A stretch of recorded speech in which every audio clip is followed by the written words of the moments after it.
কেমন আছেন সবাই? আশা করি ভালো আছেন সবাই। আজকে তিন দিন ধরে খুব বেশি শীত পড়তেছে।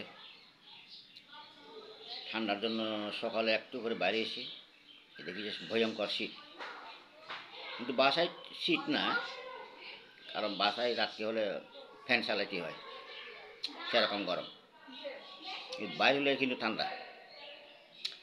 আজকে একটা গল্প বলবো আমি। আগে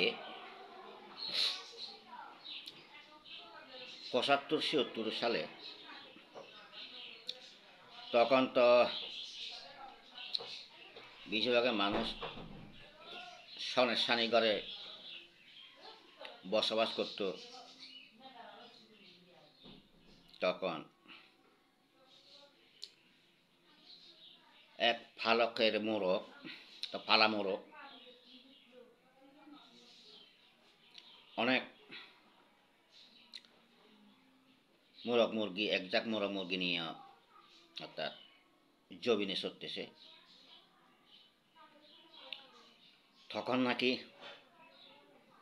ওই ফালা যেটা মোরগটা ডাকতেছে, মোরগ তো ডাকে, খকরে কক খকরে কক এরকম ডাকে, হয়তো সকাল, দুপুর, সন্ধ্যায়। তখন নাকি ডাকতে ডাকতে হঠাৎ করে এক বন মোরগ আসে। তখন ফালা মোরগ আর বন মোরগটা নাকি তখন লাগলো ওর একটা লড়াই। লড়াই করতে করতে করতে করতে করতে হঠাৎ ফালা মোরগটার বন মোরগটা, তখন ওদের ফালকগুলো সব উঠে গেছে মারামারি করতে করতে, লড়াই করতে করতে।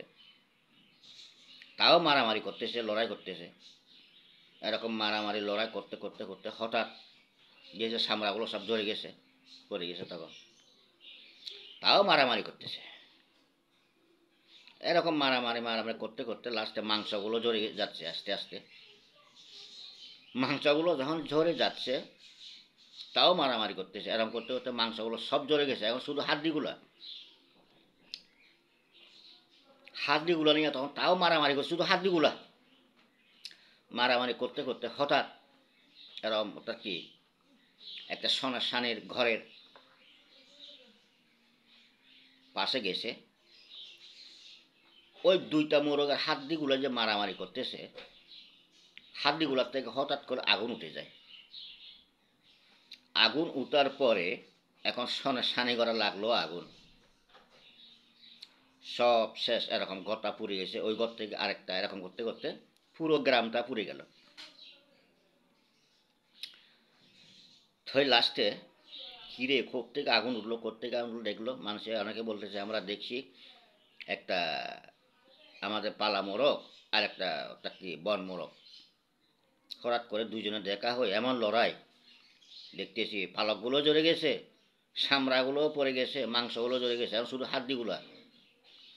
হাড্ডিগুলা মারামারি করতেছে, লড়াই করতেছে। ওখান থেকে হঠাৎ আগুন উঠে যায়, আমরা দেখছি। তো ওখান থেকে আগুন লাগলো, অনেক নিবানোর জন্য চেষ্টা করছি, কিন্তু এমন আগুনের শক্তি, নিবাইতে পারলাম না সবাই আমরা। তো এরকম গল্প আরও অনেক আছে, আমি বলবো, শোনাবো আপনাদেরকে আমি। তবে আপনারা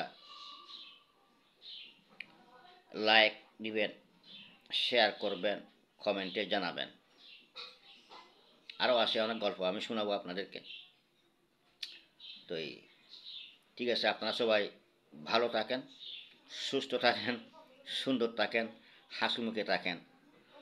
শীতের মধ্যে সব সময় গরম কাপড় গায়ে দিবেন, গরম পানি ব্যবহার করবেন যাতে ঠান্ডা না লাগে। এখন দেখতেছি প্রায় ঘরে ঘরে অসুস্থ, ঠান্ডা। আচ্ছা ঠিক আছে, আল্লাহ হাফেজ, সবাই ভালো থাকুন, সুস্থ থাকুন, শুনো থাকুন।